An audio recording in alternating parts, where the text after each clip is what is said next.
Assalamualaikum warahmatullahi wabarakatuh. Waalaikumsalam warahmatullahi wabarakatuh. Bismillahirrahmanirrahim. Alhamdulillahi rabbil alamin. Wabihi nasta'in ala umuri dunya waddin. Wassalatu wassalamu ala ashrafil anbiya'i wal mursalin. Sayyidina wa habibina wa syafi'ina wa maulana Muhammadin wa ala alihi wa sahbihi ajma'in, amma ba'd. Faqala Allah Ta'ala fi kitabihil karim, ya ayyuhalladzina amanu qu anfusakum wa ahlikum nar. Wa qala ta'ala aidan, yarfa'illahu alladzina amanu minkum walladzina utul ilma darajat. Hadirat para ustazat, para guru, para pimpinan-pimpinan majelis taklim, wabil khusus Bapak Camat Makassar beserta jajarannya, kemudian yang kita hormati Ketua Tim Penggerak PKK Kecamatan Makassar dan pengurusnya. Inilah nikmat rezeki yang Allah kasih buat kita semua, karena masih banyak kawan kita yang jam 10 dini hari badannya sehat, lagi pakai baju daster coklat, ada lubang anginnya di rumahnya masing-masing. Benar apa benar? Maka ketika kita duduk hadir hari ini di tempat yang penuh barokahnya Allah, mudah-mudahan kita sekarang kumpul di taman surga, besok di akhirat kita akan dikumpulin bareng bersama Rasulullah. Inilah tempat yang paling pas buat kita. Amin. Sebab kita menuntut ilmu tidaklah mungkin seperti orang yang mencari ilmu di madrasah pakai seragam putih abu-abu. Ya Bu ya? Pakai upacara jam 7 pagi.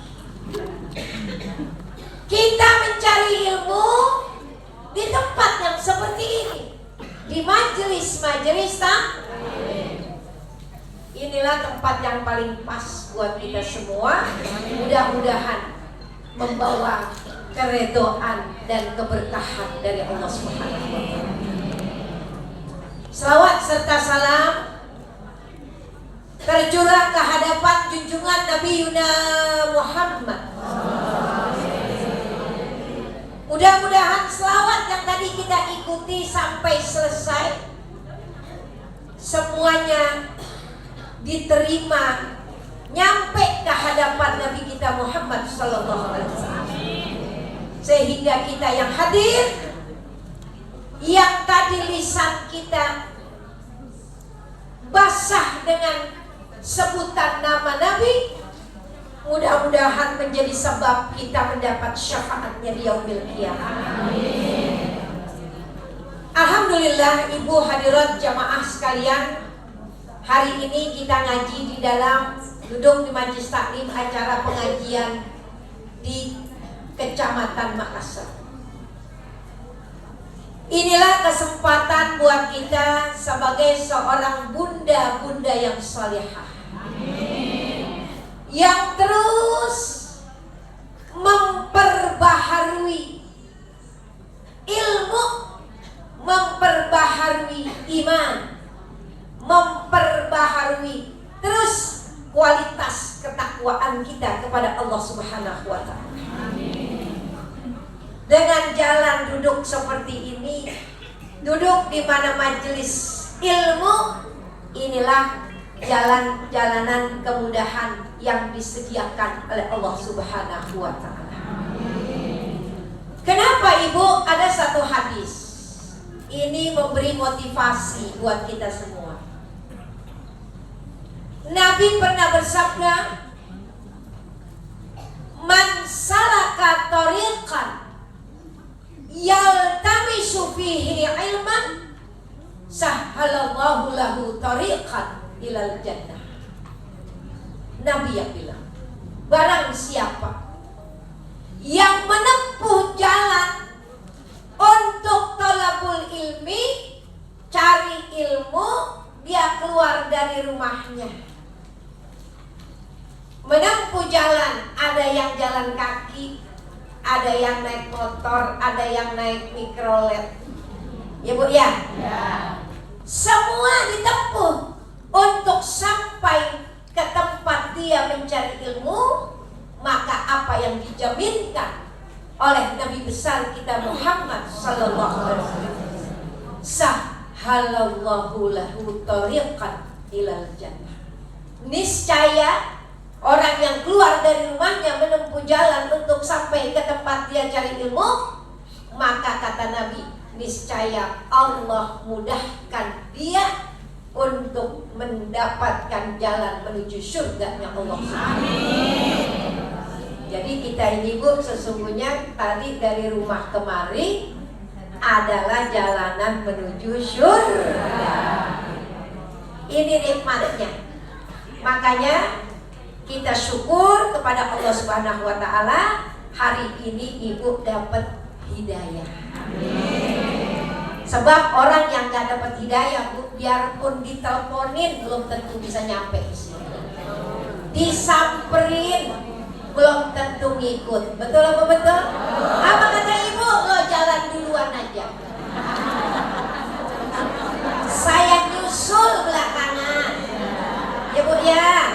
Pernah dengar ada yang nyaut begitu? Ya ngaku aja. Akhirnya sampai di tempat taklim, selesai acara, yang tadi ngomong begitu batang hidungnya gak kelihatan. Padahal katanya mau nyusul. Makanya kita bersyukur nih, hidayah Allah kasih. Kenapa Ibu? Karena dengan hidayah kita menjadi mudah dan gampang untuk menjalankan ketaatan. Amin.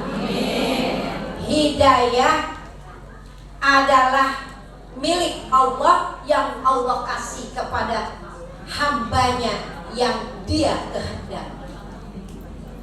Itulah namanya hidayah. Makanya taufik hidayah kagak ada yang jual. Ya Bu ya. Hidayah gak ada yang jual. Gak ada supermarket jual hidayah. Gak ada mall yang bisa jual hidayah. Kenapa? Karena Allah bilang, wa ma taufiqi illa billahi alaihi tawakkaltu wa ilaihi unib. Itulah jaminan yang Allah berikan.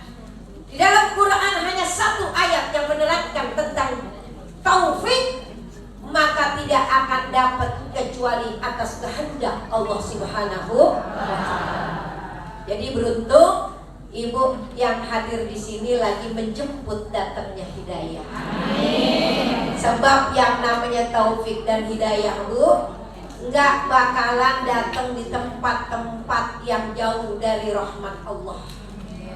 Taufik dan hidayah akan jatuh di tempat-tempat yang baik.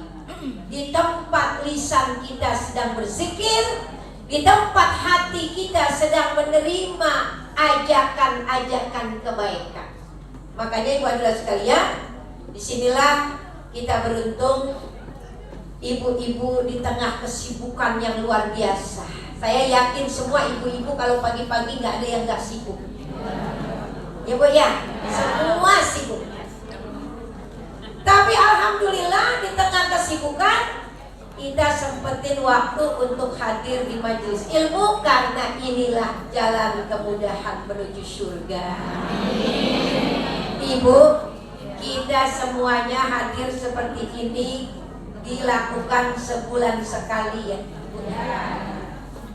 Masya Allah, kesempatan buat ibu-ibu semua, buat kita semua, kesempatan yang luar biasa. Kenapa? Karena kita sebagai bunda-bunda yang salihah punya tanggung jawab yang besar. Kepada siapa kita bertanggung jawab? Yang pertama, kepada diri kita sendiri. Ya ayyuhalladzina amanu qu anfusakum, dirimu sendiri, diri kita. Tanggung jawab apapun yang kita lakukan sepanjang hayat kita, kita besok bertanggung jawab di hadapan Allah Subhanahu wa Ta'ala. Makanya kita tanggung jawab atas diri kita sendiri. Wa ahlikum. Yang kedua, tanggung jawab kita menjaga keluarga. Karena kita pasti punya pasangan, ya Bu ya, punya anak putra putri kita. Itu keluarga inti kita yang menjadi tanggung jawab juga buat diri kita. Ku anfusakum, dirimu, diri kita sendiri. Yang kedua, bertanggung jawab atas keluarga kita. Makanya ibu adik sekalian, dari mana kita harus bertanggung jawab? Wa ahlikum nara. Ahli keluarga kita semuanya menjadi tanggung jawab juga buat kita. Kita bisa mengajaknya dia pada kebaikan, kita mencegah dia dari keburukan, dari api neraka, insya Allah. Makanya sebagai individu kita, seorang wanita, kita tanggung jawab atas diri kita. Sebagai seorang ibu, kita punya tanggung jawab yang besar terhadap keluarga kita. Anak tanggung jawab kita. Makanya seorang ibu, Nabi bilang al-ummu madrasatul ula. Seorang bunda, seorang ibu, dia adalah guru yang paling pertama. Pertama jadi guru ibunya. Kenapa Bu? Waktu kita, diri kita saja baru lahir, yang paling pertama mata kita melihat wajah bunda kita. Makanya kita ini punya tanggung jawab yang besar. Anak kita bagaimana imannya, bagaimana ilmunya, pendidikannya, bagaimana ibadahnya, bagaimana akhlaknya.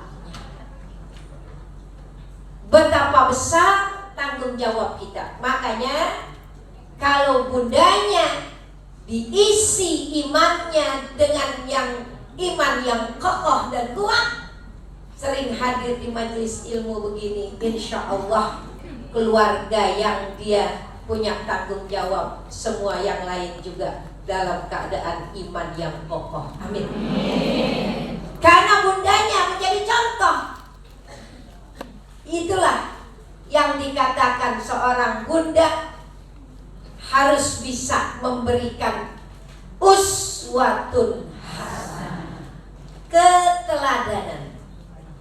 Kuncinya bagaimana caranya kita berada di tengah-tengah keluarga, maka jadikan diri kita menjadi uswatun hasanah. Sebab kalau tiba ngomong, anak kita belum tentu ikut. Benar apa benar? Kata ibu salat maghrib udah azan, tapi ibunya lagi main HP. Angkat kaki sebelah. Ibu bilang maghrib salat, tapi ibu tangannya lagi main WA sama bestinya. Kira-kira anak ibu bakal ngikut sholat apa enggak? Orang bunda lagi asik. Jadi kita ini tidak cukup hanya menjadi guru di rumah lewat lisan saja, tapi juga dilengkapi dengan contoh keteladanan di hadapan keluarga kita sendiri. Insyaallah. Jadi bila kita melihat konsep Quran yang begitu indah, ku anfusakum, jaga diri kita, karena kita bakal jadi contoh. Kemudian ahlimu, kita jadi contoh di hadapan keluarga kita. Jadi insya Allah, makanya dengan adanya taklim di kecamatan ini memberikan banyak sekali masukan-masukan ilmu buat menjadi bekal kita bisa menjadi bunda-bunda yang salehah di hadapan keluarga. Kita jadi tahu bagaimana iman yang harus dijaga. Sebab iman kita nih Bu, yazid wa yanqus, bisa tambah bisa kurang. Nih Ibu lagi ngaji duduk di sini, pasti insya Allah imannya semua lagi bertambah. Masya Allah, duduk ngaji, dengerin ayat Quran, ikutin baca salawat. Karena al-iman tazidu bitta'ah. Iman akan bertambah dengan ketaatan kita. Jadi kalau pengen iman terus bertambah, jalannya dengan ketaatan. Kalau iman berkurang, itu disebabkan bil maksiyah, dengan banyaknya dia berbuat dosa maksiat. Tambah lama tambah kurang imannya. Banyak ngerjain perbuatan-perbuatan yang buruk, perbuatan yang haram, perbuatan yang dilarang dia kerjain terus menerus, maka imannya semakin berkurang. Na'udzubillah min. Jadi makanya Ibu, nomor 1, rumah tangga kita akan kokoh dengan iman yang kuat. Insya Allah. Iman jadi pegangan. Kalau ibunya sering hadir majelis ilmu, insya Allah imannya semakin mantap. Amin. Dalam rumah tangga, iman jadi pegangan. Kenapa Bu? Iman itulah yang menyelamatkan kita dari segala ombak-ombak dahsyat yang berada di lautan dunia. Nabi yang pesan, ad-dunya bahrun amik. Dunia itu lautan yang dalam.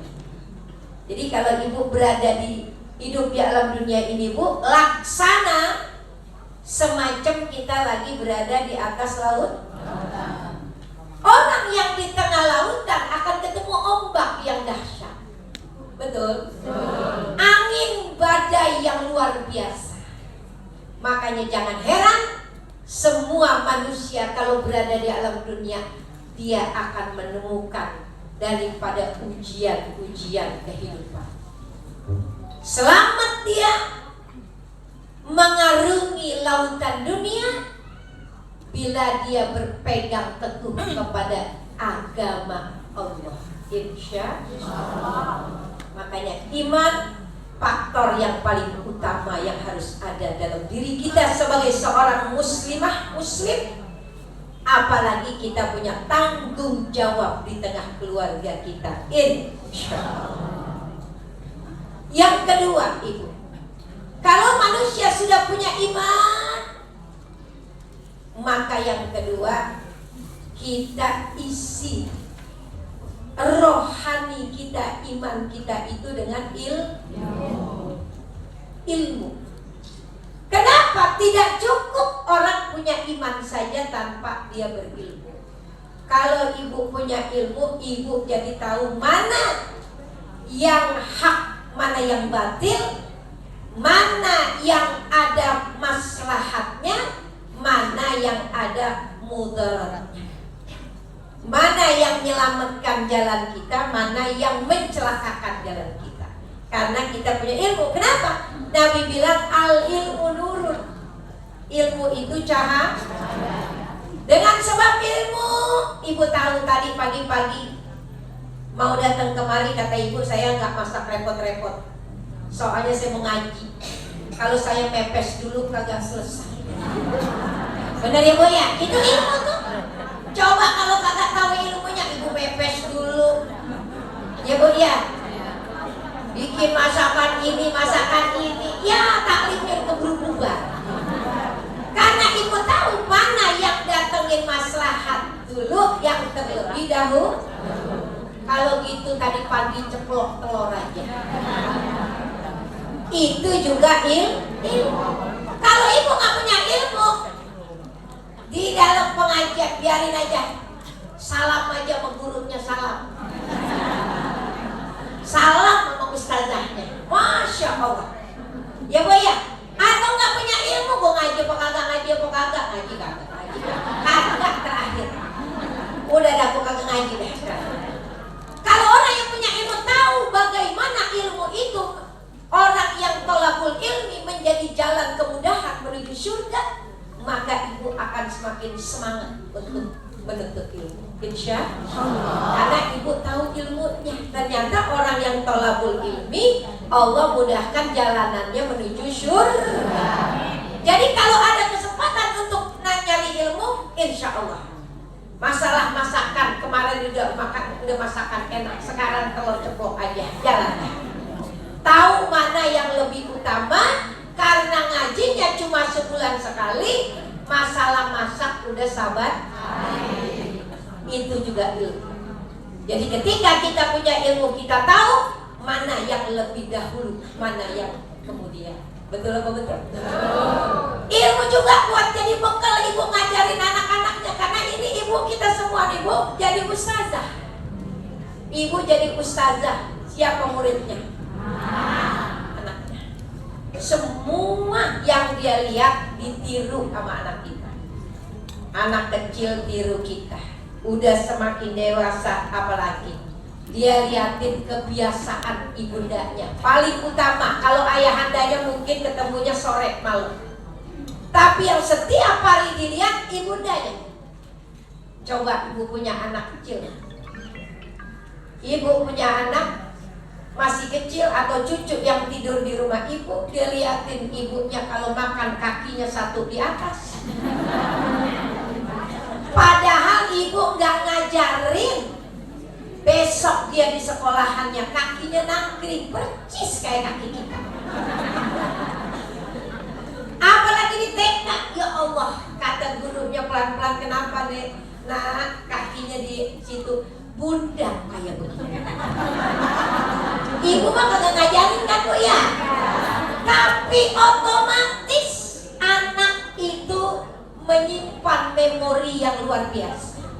Jadi hati-hati bila kita mendidik anak, ada fase-fase yang diajarkan oleh Sayyidina Ali. Tapi tidak saya terangkan di sini, kalau nggak ibu sampai zuhur ketemu sama saya. Saya singkatkan, ilmu penting buat kita semua.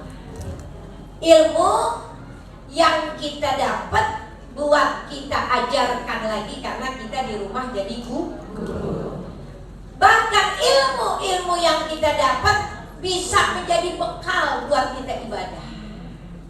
Karena orang yang ibadah harus pakai ilmu. Kalau nggak pakai ilmu, masya Allah. Ada orang sholat tahajud berpuluh-puluh rakaat, akhirnya ketika datang panggilan as-sholatu khairum minan naum, dia tidur pules banget. Kalau dia tahu ilmu, nggak kayak begitu. Betul apa betul? Emang dia ibadahnya banyak rakaatnya yang dia kerjain, tapi subuhnya. Kalau orang punya ilmu paham mana yang lebih utama, tahajudnya dapat, subuhnya juga tidak ketinggalan. Itu ilmu. Jadi beda orang yang punya ilmu sama orang yang tidak punya ilmu. Hal yastawil lazina ya'lamuna wal lazina la ya'lamun. Quran sudah memberikan keterangan jelas. Tidak akan sama orang yang punya ilmu dengan orang yang tidak punya ilmu. Makanya nomor 2, ilmu duduk ngaji di taklim, insya Allah semuanya manfaatnya buat kita sendiri. Keluarga kita juga dapat dengan sebab kita cari ilmu. Jadi ilmunya dipakai untuk jadi guru di rumah, Ilmu dipakai buat kita bisa meningkatkan kualitas ibadah kita, insya Allah. Yang ketiga yang harus kita kerjakan ketika kita sudah punya iman kemudian kita cari ilmu, yang ketiga, tingkatkan kewajiban kita sebagai hamba untuk beribadah kepada Allah. Ilmu kita punya buat ibadah. Ketiga adalah ibadah. Apa sih ibadah, Bu? Segala perbuatan dan perkataan yang kita kerjain yang semuanya mendatangkan redonya Allah Subhanahu wa ta'ala. Segala perkataan dan perbuatan yang akan mendatangkan keredoan Allah, itu ibadah. Ibu sholat, Allah senang apa enggak? Senang. Allah redho orang yang mengerjakan ibadah. Makanya kita sebagai hamba Allah, tugas kita kan sudah tahu, wa ma khalaqtul jinna wal insa illa liya'budun. Tugas kita buat ibadah. Makanya ketika kita sebagai hamba Allah punya kewajiban ibadah, sholat yang paling utama jangan sampai kita tinggalkan. Karena kalau kita meninggalkan apa yang Allah perintah, maka berantakan jalan hidup kita. Na'udzubillah min. Kita perhatikan apa yang Allah perintahkan, maka Allah akan perhatikan semua urusan kita. Itulah sebagai hamba Allah tugasnya buat ibadah. Sholat, datang waktu kita sholat, waktu kita buat keluarganya ada, semuanya ada masing-masing porsinya. Jangan kita tinggalkan kewajiban kita sebagai hamba. Datang waktu sholat, hayalah sholat, Masya Allah. Berarti Allah lagi manggilin kita, manggilin kita untuk ibadah. Cuma kita kadang-kadang datang suara azan, apa kata ibu, cepet banget, baru banget gue baru banget saya rebahan, baru banget lagi makan. Ibu, azan itu menandakan bahwa kita harus ingat sama Allah. Sebab tanpa sholat, kapan ibu pengen ingat sama Allah? Tanpa adanya ibadah sholat, kapan ibu pengen ingat sama Allah? Justru ketika azan, walaupun ibu sibuk, ibu akan teringat, ya Allah, alhamdulillah kita punya kewajiban untuk mendirikan sholat. Makanya Al-Quran mengatakan, aqimis sholat li zikri, dirikanlah sholat untuk mengingatku. Allah yang bilang untuk mengingat aku. Kita sholat untuk ingat sama Allah. Kalau nggak ada sholat pasti kita lupa, Bu. Dari pagi habis mandi, habis makan, temennya datang bonceng, kata temennya kita ke Tenabang, pergi ke Tenabang dari pukul 9 pulang jam 4. Tahu dia apaan? Kalau selama sampai jam 4 ibu kagak dengar azan, pasti ibu lupa sama urusan sama Allah. Betul apa enggak? Makanya datang azan, datang waktu zuhur, datang waktu asar, supaya kita kembali kepada Allah di tengah kesibukan kita. Makanya kita syukur sama Allah, kita punya ibadah yang sangat luar biasa, yang memberikan kita untuk menjadi hambanya yang bisa mencegah daripada perbuatan keji dan munkar. Alhamdulillah. Ibadah utama sholat, kemudian ibadah yang lain. Jadi kita punya kewajiban yang luar biasa. Yang terakhir, yang keempat, apa yang menjadi sesuatu yang harus kita miliki dalam diri kita sebagai insan? Yang keempat, al-akhlakul karimah. Harus punya akhlak yang mulia. Gak cukup orang punya iman, gak cukup orang punya ilmu tapi gak punya akhlak. Betul apa betul? Gak cukup dia pinter tapi gak punya akhlak. Gak cukup dia beramal baik tapi gak punya akhlak. Makanya ada seorang pernah bertanya kepada Nabi, "Ya Rasulullah, aku punya tetangga, sholatnya baik, puasanya baik, sedekahnya juga baik, tapi Masya Allah lisannya." Halo? Lemes. Lisannya bikin sama tetangganya nggak pernah akur hidupnya. Ya Allah Bu, bagaimana dia ya Rasulullah? Kata Nabi, hiya finnar. Bu, puasanya dia bagus, sholatnya bagus, semuanya bagus dia kerjain, tapi Masya Allah mulutnya tajam setajam silet. Lemes sama tetangganya, bawaannya iri dan dengki. Ketemu sama tetangganya di depan pintu salaman, kaget lihat gelangnya, merengut lihat gelang orang, merengut lihat motor barunya, merengut lihat mobil barunya. Makanya ibu,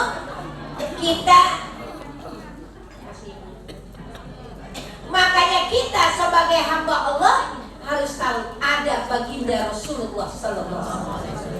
Beliau punya akhlak yang sangat mulia. Bagaimana dia bisa menjaga lisannya? Makanya kita ada manusia yang mengadukan itu kepada Nabi, bagaimana dia itu puasanya bagus, sholatnya bagus. Kata Nabi, hiya finnar, dia berada di dalam neraka.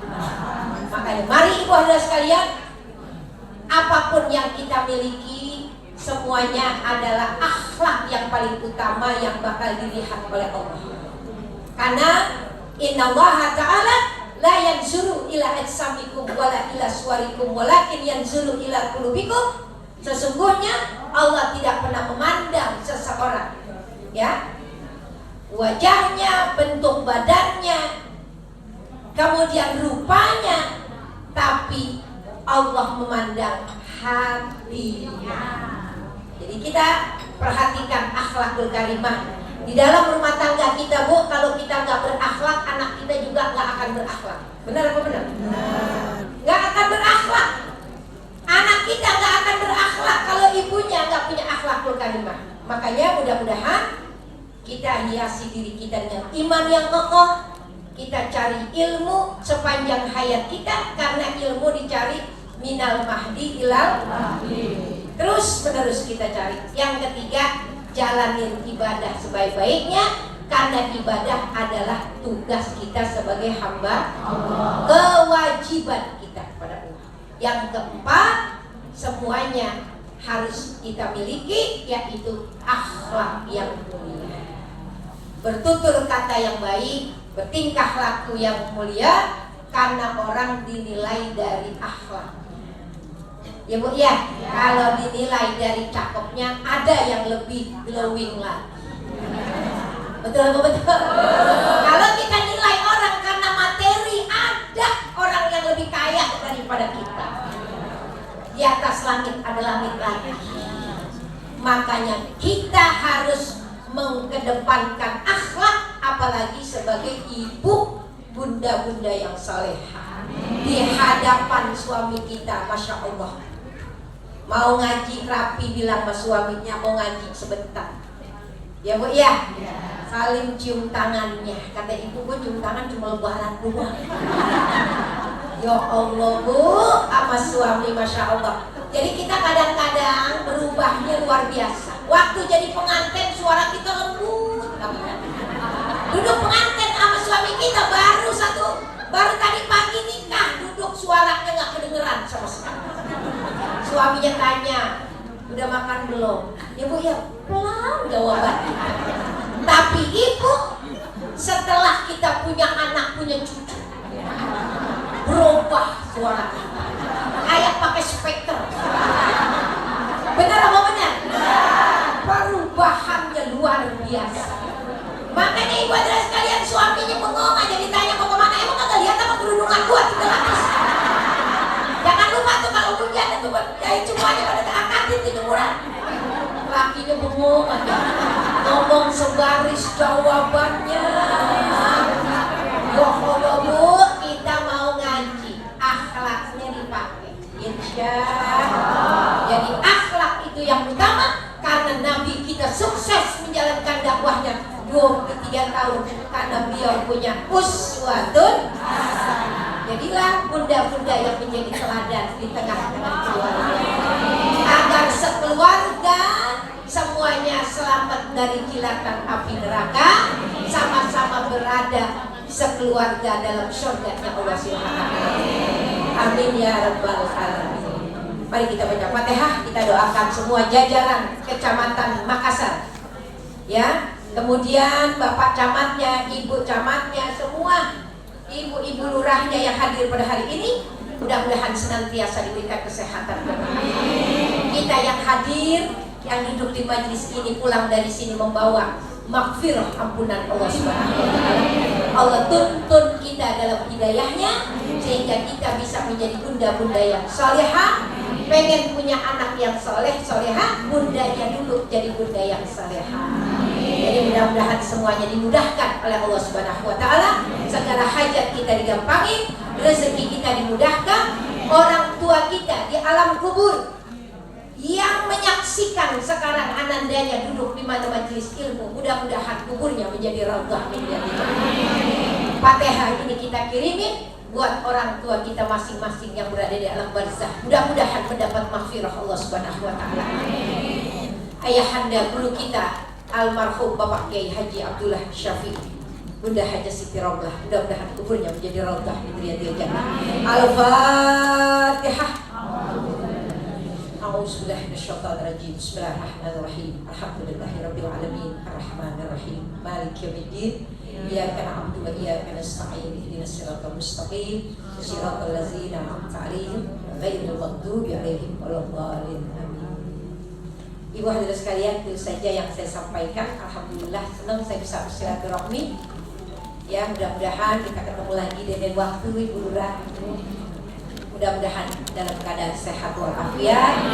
Dari saya Hajah Nubza Abdullah Syafi'i dari perguruan Asy-Syafi'iyah. Kalau ibu kenal Kak Tuti Alawiyah? Nah, saya adiknya. Oh, semua. Ibu hadirin sekalian, mudah-mudahan kita ketemu lagi. Ibu, saya pengen undang, boleh Bu? Kebetulan bulan Desember besok saya bikin maulid di Asy-Syafi'iyah. Ibu tahu Jalan Raya Jatiwaringin?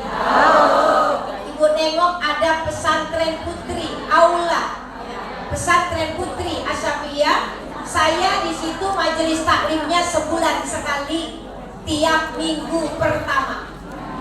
Jadi kalau ibu minggu pertama pengajian saya dari jam 7 pagi sampai jam 10. Kenapa pagi banget? Supaya selesainya belum siang-siang. Karena saya tahu ibu-ibu hari Minggu banyak acara. Ada yang mau arisan, ada yang mau ke Tenabang, ada yang namanya hari Minggu. Ya. Jadi jam 7 sampai jam 10 pengajian sebulan sekali. Kapan waktu ibu mampir ke aula. Ya, ke aula Asy-Syafi'iyah Jatiwaringin. Ayahanda membangun aula yang cukup luas, menampung jamaah yang banyak, makanya saya bikin taklim di situ sebulan sekali tiap minggu pertama. Makanya bulan Desember besok minggu pertamanya jatuh tanggal 3. Saya bikin maulid. Ya Bu ya, nanti Januarinya pengajian seperti biasa lagi. Desember tanggal 3 minggu pertama, cuma karena maulid saya majukan setengah jam. 6:30 saya mulai. Ya, jam 10 bubar. Jadi dari sini ibu jangan jalan 9:30, jangan. Keburu tutup. Ya, baca Yasin 6:30. MC-nya membukakan baca Yasin, baca latar, tahlil, kan panjang ya Bu. Baca selawat dan nanti ada penceramahnya dengan saya juga mengisi. Sehingga mudah-mudahan ibu ketemu lagi di Asy-Syafi'iyah. tanggal 3 Desember hari Minggu jam setengah 7 sampai jam 10 pagi. Ibu mau datang jam 8 boleh, cuma duduknya jauh banget dari saya karena udah diisi tempatnya ke yang lain. Jadi silakan mau jam berapapun asal jangan jam 10 ya Bu ya. Tanggal 3 Desember di Aula Pesantren Putri Asy-Syafiyah Raya Jatiwaringin. Terima kasih Ibu, sampai jumpa lagi. Mohon maaf bila banyak kehilangan. Mari kita angkat kedua tangan kita, baru kita udah baca Fatihah tadi ya Bu ya. Nasallallahu alazim, alhamdulillahirabbil alamin, hamdan syakirin, afi ni'amahu wa yukafi mazidah. Ya Rabbana lakal hamdu kama yanbaghi li jalali wajhikal karim wa li'azimi sultanik. Allahumma salli ala sayyidina Muhammad salatan tamla'u khazainallahi nura wa takunu lana walil mu'minin farajan wa farahan wa surura wa ala alihi wa sahbihi wa sallim tasliman katsira. Rabbana hab lana min azwajina wa zurriyyatina qurrata a'yun waj'alna lil muttaqina imama. Wa sallallahu ala sayyidina Muhammadin wa ala alihi wa sahbihi wa sallam walhamdulillahi rabbil alamin. Terima kasih. Wassalamualaikum warahmatullahi wabarakatuh.